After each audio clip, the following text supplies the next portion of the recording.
Radhanpur Jalaram hall ખાતે ભારતીય જનતા પાર્ટીના કાર્યકર્તાની શહેર કારોબારી બેઠક યોજાઈ, જેમાં રાધનપુર શહેર કાર્યકારી પ્રમુખ જસુભાઈ રાવલની નિમણૂક કરવામાં આવી।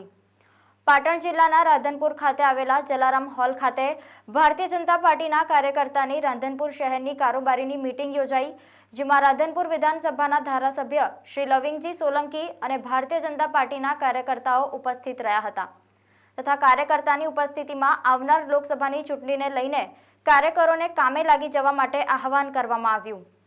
સંગઠનના હોદ્દેદારો દ્વારા આ પ્રસંગે રાધનપુર શહેર ભારતીય જનતા પાર્ટીના કાર્યકર્તાઓ હાજર રહ્યા હતા।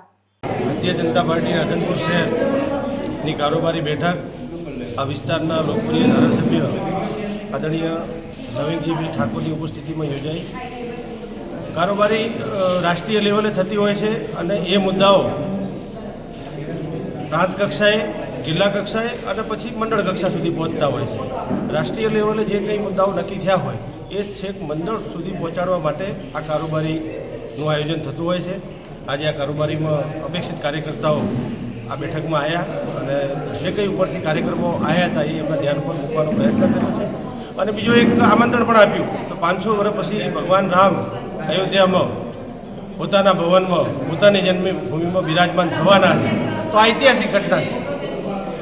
એટલે આ ઉત્સવને દરેક નાગરિક, દરેક કાર્યકર્તા, દરેક વ્યક્તિ, દરેક સમાજ આ ઉત્સવ ખૂબ ઉત્સાહથી ઉજવે, કારણ કે આ લાભ આ જીવન માટે, દરેક વ્યક્તિ માટે ખૂબ મોટો લાભ કહેવાય।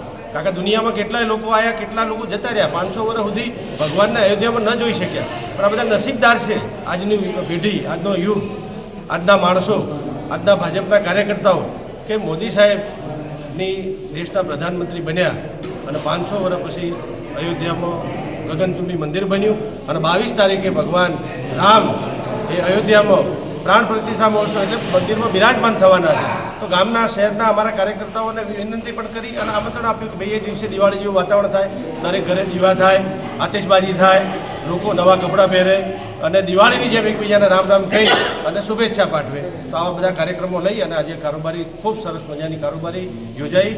ટીમ રાધનપુર શહેરને ખૂબ ખૂબ અભિનંદન આપું છું કે આજે રાધનપુર શહેરની કારોબારી અમારા સંગઠનના હોદ્દેદારો, એમાં લોકસભાના સંયોજક આદરણીય ભારતસિંહ ભટ્ટાચાર્ય સાહેબ, સંયોજક નારાયણભાઈ, શહેરના પ્રભારી સોમભાઈ, બીજા અન્ય કાર્યકર્તાઓના ઉપસ્થિતિમાં આજે જે કારોબારી યોજાવી એમાં ખૂબ જ આપણા મોદી સાહેબ 24માં જંગી બહુમતીથી અહીંયાથી 5 લાખથી મતે વધારે મતે જીતવાના છે એવી કાર્યકરોએ અમને ખાતરી આપી છે।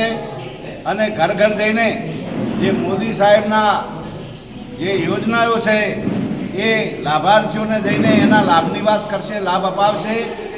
રાધનપુર તાલુકાની પણ કારોબારીમાં હું ઉપસ્થિત હતો, સાંતલપુરની કારોબારીમાં ઉપસ્થિત હતો અને જે આ 22 તારીખે 12 વાગે રામચંદ્ર ભગવાનની પ્રાણ પ્રતિષ્ઠા થવાની છે, એવી રીતે આ રાધનપુર 16માં આપના માધ્યમથી દરેક ઘરોમાં હું એ વાત પહોંચાડવા માગું છું કે દિવાળી જેવો માહોલ થાય અને ઘરોઘરમાં દીવા થાય અને રામચંદ્ર ભગવાનનો નારા બોલાવે।